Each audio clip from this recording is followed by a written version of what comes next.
Hello, BookTube. I've got some mail for you today on a beautiful, beautiful Wednesday. It's the type of day that uh, is not long for this world. I have a feeling this is going to be a brutal summer. So beautiful days like this, where the day is warm but the night is cool, where everything's peaceful and well watered and beautiful.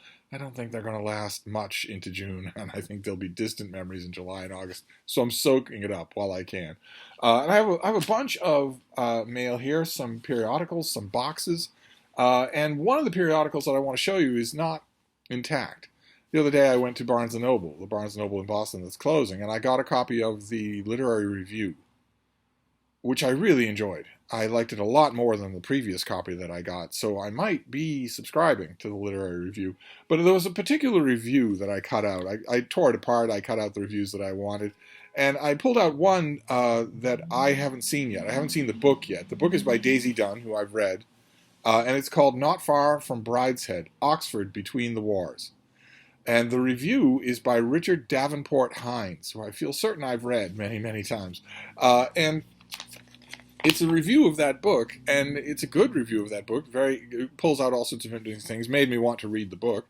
But there was one point in it that struck an incredibly ominous note for me. I wanted to share it with you. It's about a group of Oxford dons, one of whom is Gilbert Murray, and their life and their eccentricities and whatnot. And at one point, Davenport Hines writes this: Murray showed remarkable success in informal experiments in telepathy. Houdini was so jealous of Murray's psychic abilities that he staged an elaborate stunt in New York in a neurotic effort to prove the Oxford professor's fraudulence. And then the review Davenport Hines goes right on to say, Murray also had a tremendous theatrical voice and histrionic gifts. So he had a theatrical voice and histrionic gifts, and he was also a practiced telepath, whose skills at telepathy were so pronounced that Harry Houdini wanted to discredit him. Without a blink. Just move right on with the review without a blink. Gilbert Murray, of course, did not have telepathic abilities. No human has ever had telepathic abilities. If he said he did, well, he would have to prove that. And nothing of the kind has ever been proven in even the slightest way. Every single person who has ever claimed to have any kind of ability like that has been an obvious hoax, a demonstrable hoax. And it reminded me of an incident that I saw. Some new fly-by-night, just add water literary fiction writer wrote a book, a kind of dystopia in which the operative science in this dystopian world is the four humors of the Dark Ages, which everybody uses now, and everybody consults them, and they are scientifically measured. And I remember at one point the author was interviewed in a crowd. Someone asked a question and said that they thought it was where did you come up with the really clever idea of creating an alternate fictional world in which the medieval humor system, the four humors in the human body, are actually real? And the look on the author's face was just a dumbfounded blankness. Just a dumbfounded incomprehension of the question, because the author clearly didn't know that these things, that there's no basis for them whatsoever. They're not scientific. They're anti-scientific. This is the end product of what you get in the 21st century if you extend personal respect for other people all the way into them being allowed to have their own personal version of reality. So, remember that the next time you've got a doctor leaning over you with an anesthesiology cup and a scalpel. Make sure that you ascertain first whether or not they believe in the four humors of the Middle Ages, because it's apparently totally verboten to question or to tell somebody. I mean, that line had to get by an editor, maybe more than one editor. Let alone what Richard Davenport Hines believes. Some editor had to see that and say, well, Richard, don't you maybe want to phrase this as that Gilbert Murray claimed to have telepathic powers and that Harry Houdini believed that he did, instead of stating that he did? Gilbert Murray could not read people's minds. He did not have superpowers. I felt like writing a letter to the Literary Review myself, saying, well, Richard Davenport Hines tells us all about Gilbert Murray's success quotient and mental telepathy, but doesn't mention anything about levitation. Why not? Is he some sort of bigot? How good was Gilbert Murray at levitating? It's just sitting there, and I think there's more of that to come. Definitely in the future, I think there's more of that to come. But we also have the Bedford Times Press, where there will be no pseudoscience. This is a tiny paper in Taylor County, Iowa, that runs my book column every week. So if you want to read my bookish musings on all things under the sun, it is very much not an Iowa column. It is just a general book interest. Feel free to tootle on over to the Bedford Times Press and subscribe. And if you're going to subscribe in order to get my column, be sure to tell them that's why you're subscribing. What was on my mind this time? May. It's such a bursting, bustling month in the publishing world. The last vestiges of winter's torpor have finally frittered away, and the new release lists are filling up again with all kinds of titles. It's one among many wonderful reminders that the full splendor of summer is right around the corner, when reading can be done in the comfort of anywhere in the house or garden, with no more necessity for crouching under blankets near the space heater. And then I go on to talk about some books that are coming out in May. And it's a wonderful, wonderful experience to get your own column in the mail. That is fantastic. Another newspaper here is an old-fashioned broadsheet from Martha's Vineyard, island off the coast of Massachusetts. A local newspaper. Again, they don't run a book column of mine. I have suggested columns many, many times of different types for the Vineyard Gazette, but they're all booked up. Instead, I'm their book reviewer. And the book reviews that run in the Vineyard Gazette are all Vineyard local. They're all about the vineyard or written by people who live on the vineyard. I don't have a book review in this issue, but I've got a few coming up. So that's always nice to get that as well. I also got the New York Review of Books, the new New York Review of Books. This has a lot of articles on the impending striking down of Roe versus Wade here in the United States. There's a long round table of stuff like that. From many, many different, Sue Halpern, Ann Enright, David Cole, Nathaniel Rich. There'll be a lot there. What else is in here? Any books on... Are there any reviews of books that I have read? Robert Gottlieb's book on Greta Garbo, but it's reviewed by Kathleen Sheen, who wrote the worst novel in the history of humanity. So who knows how good it will be. Maybe it will be good. Let's see here. Well, it doesn't look like there's a whole lot here. There's a Yuri Slezkine, who is the author of The House of Government, a book that I strongly recommend. It's a massive undertaking, but I strongly recommend it. Maybe put it on your list for the next March of the Mammoths. But he reviews the new life of Leonid Brezhnev, which should be interesting. I don't know how much material has been declassified and released about Brezhnev. Really don't know. I'd be curious to know. Then we have the TLS, the London Times Literary Supplement, which has a great brouhaha in the NB section in the back that I thought was worth bringing to your attention, since it might spark a letter. Modern times are, for medievalists, difficult times. A few months ago, a book was published called The Bright Ages, A New History of Medieval Europe. Its authors, Matthew Gabriel and David Perry, set out their stall at once. Quote, "Our story is one that escapes the myth of the Dark Ages. Shifting our perspective brings people, traditionally marginalized in our tellings, into focus." Close quote. You can see where this might be going, unlike those benighted tellers of other tales. I think we saw The Bright Ages on this channel. The Guardian was suitably impressed, but pointed out that Gabriel and Perry's new history of medieval Europe failed to cover, quote, half the continent's histories, peoples, and cultures. The American Conservative got the memo that this was a book intended to break the supposedly vital link between medievalism and the ultra-conservative politics of white supremacism, but wasn't impressed at all. Quote, "To cure these 15 or 20 teenage boys," and here the NB writer interpolates a grotesque underestimate of the racist contingent, because the American Conservative Review was saying that there's only a tiny handful of people who actually are racist who would read history and import white supremacy into it, and devoting a whole book to rebutting their opinions is a waste of persuasive effort. Of their delusions is to declare an all-out war on history. Over and over, this obsession with debunking white nationalist myths leads the authors to ridiculous ahistorical conclusions. Then NB goes on. The question on our mind now, of course, is the obvious one. What did the Los Angeles Review of Books make of the Bright Ages?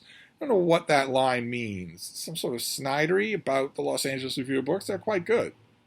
I don't know why. They're obviously mocking the idea that that would be on your mind.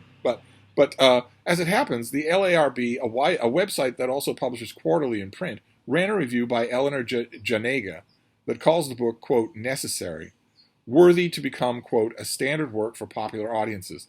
Such stuff will not have surprised those readers who had already read Dr. Janega's review of the Bright Ages, published by another website, Slate, a few months earlier. That's a little jab by NB because you don't review the same book twice. You under your own name, you don't do that in two different venues, sell a review to two different venues of the same book. The opposite opinion had been expressed by Mary Rambaran Olm. The reviewer had originally taken on the Bright Ages for the LARB.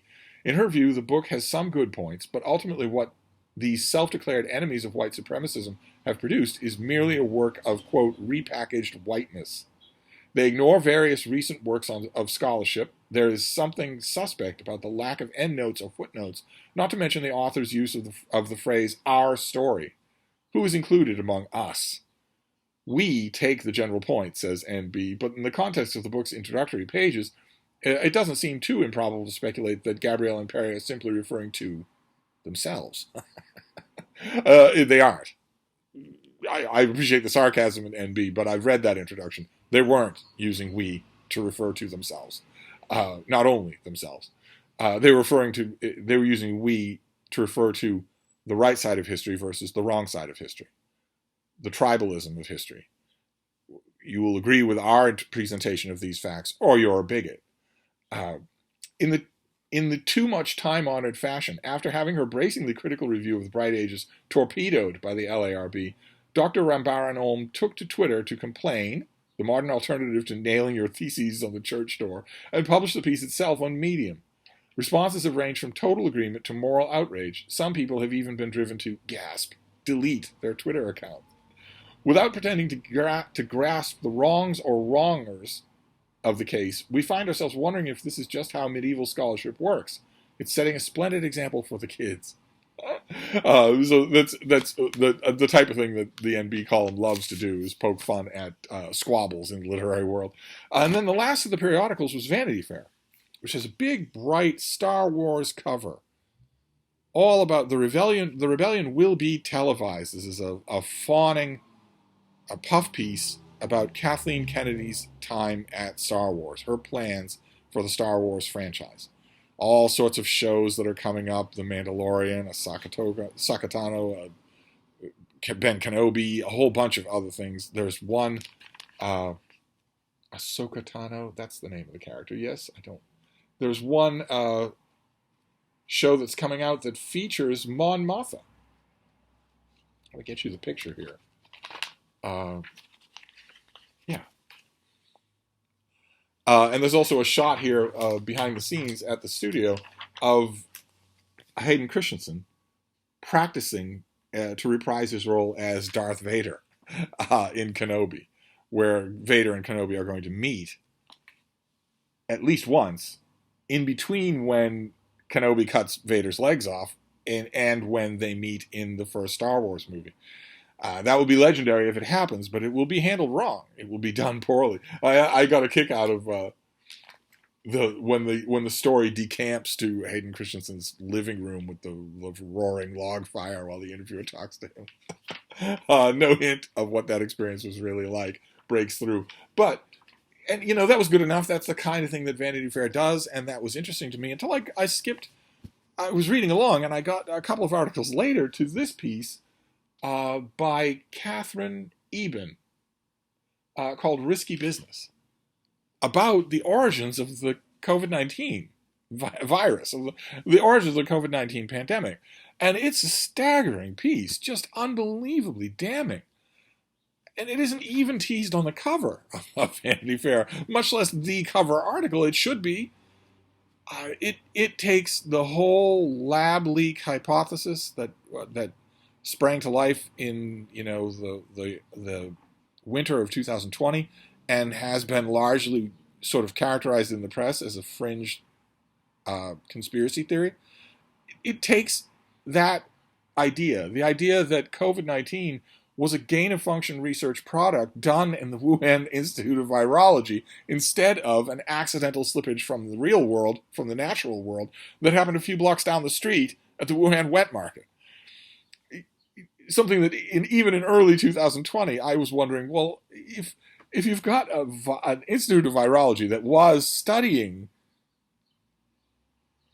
coronaviruses in bats, and it's one of the only institutes like it anywhere in China, and it happens to be in Wuhan, right near the wet market. Surely it's a possibility worth exploring that maybe that's where the virus comes from, and not random exposure at a wet market. This article, the writer of this article, digs into the details, talks to a whole bunch of virologists who've looked at the breakdown of the COVID-19 virus and said, I just don't see how that happens in the natural world. It doesn't look natural. Also talks to lots and lots of, points to lots and lots of evidence that has since been scrubbed by the Chinese government that hundreds of people were sick with this virus before any incident at the Wuhan wet market, which would absolve the wet market of being ground zero.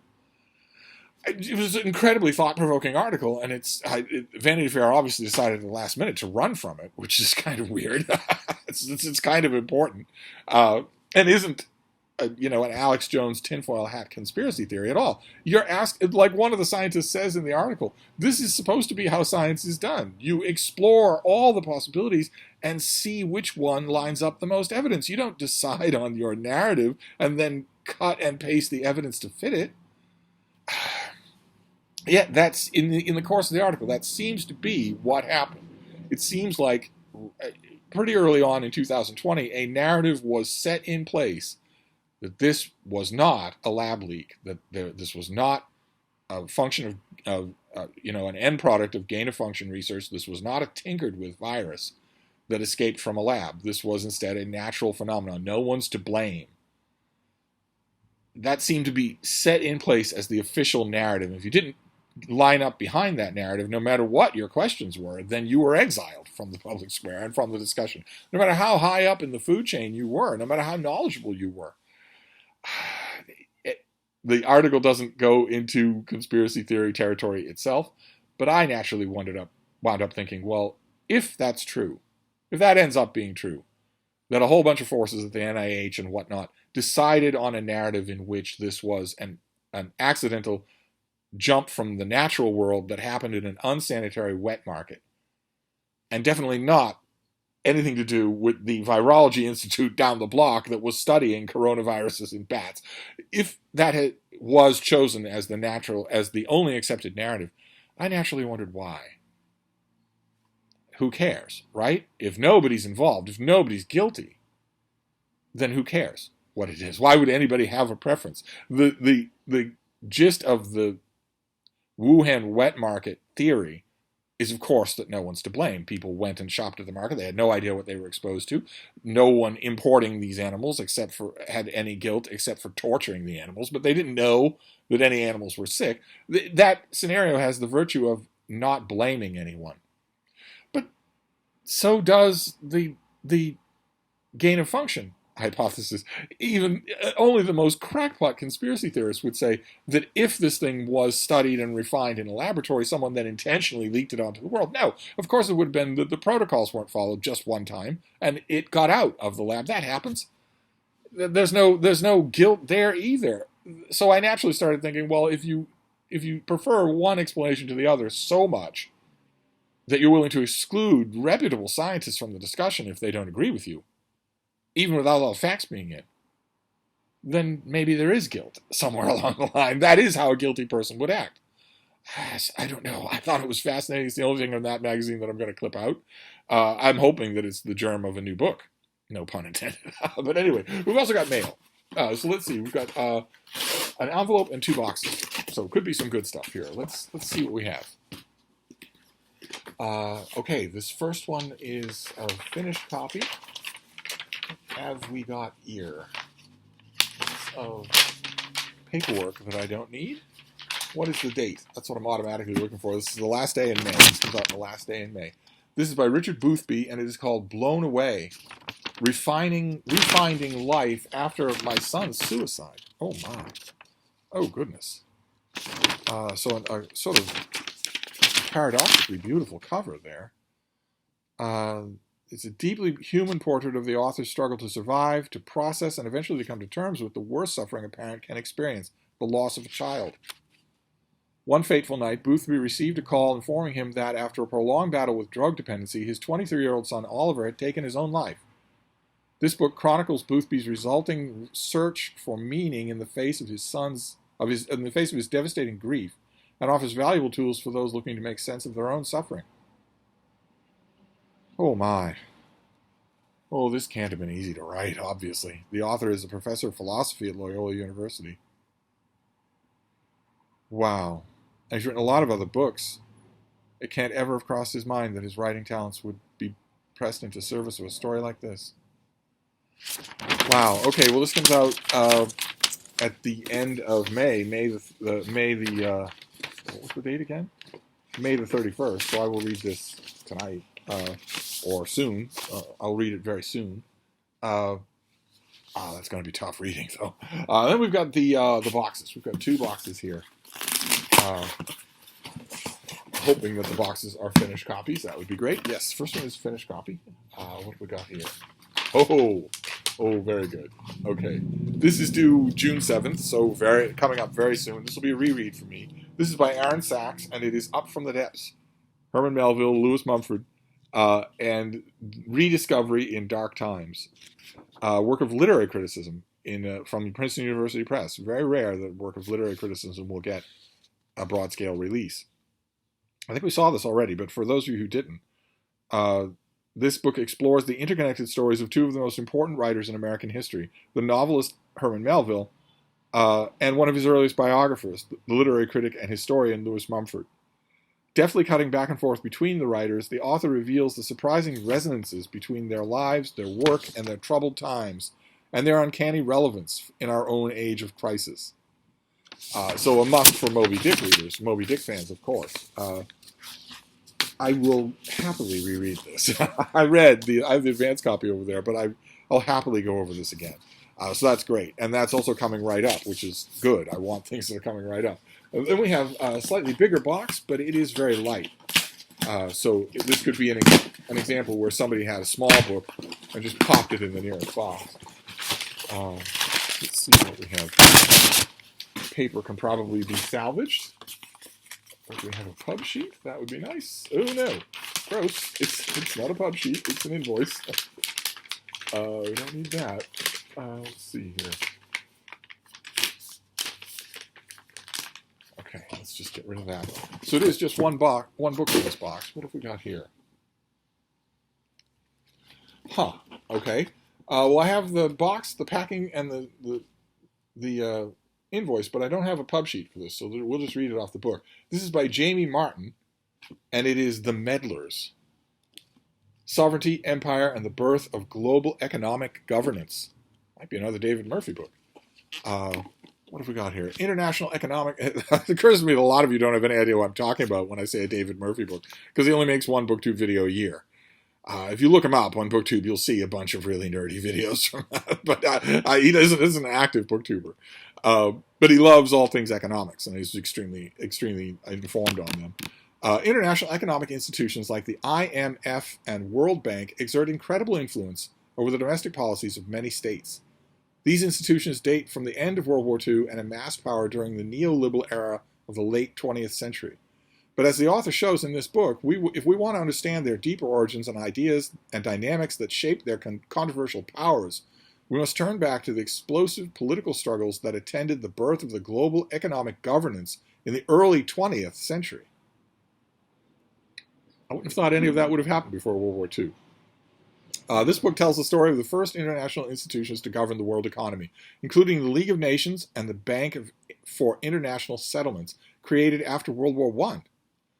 These institutions endowed civil servants, bankers, and colonial authorities from Europe and the United States with extraordinary powers to enforce austerity, coordinate the policies of independent central banks, oversee development programs, and regulate commodity prices.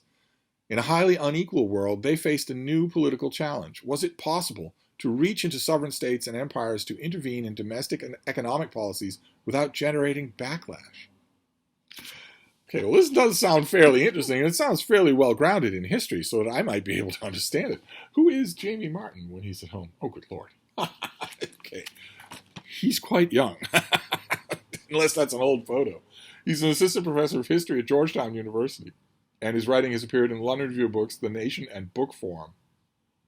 No mention of other books. This is probably his debut. And it has a blurb right on the top from Adam Tooze. You really can't get better than that. Okay, all right. Well, I don't have a date on this, but I'm assuming it's early June, so I will get to it right away and see how much of it I can understand. It might be that I can understand some of it. Fascinating.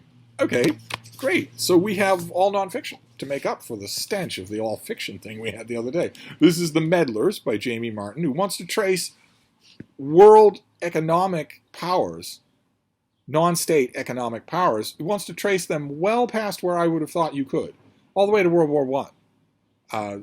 That's fascinating to me. Can't wait to see what he does with it. Then Up from the Depths by Aaron Sachs. For all you Moby Dick fans out there, all you Melville fans, I'm not talking to any Mumford fans. Unfortunately, that's the case. And finally, Richard Boothby's book, Blown Away, about the suicide of his son. Books like this tend to have a long-standing effect on me. So there you go. That's a varied nonfiction haul there. Plus a bunch of periodicals, including the new Vanity Fair, which you Star Wars fans are going to grab it anyway, but I can strongly recommend it for that article on COVID-19. You'll find it fascinating. Maybe it's free on their website. They make a couple of articles free every month, I think. But anyway, that's the mail for today. I'm going to wrap this up, but I'll be back. Thank you, BookTube.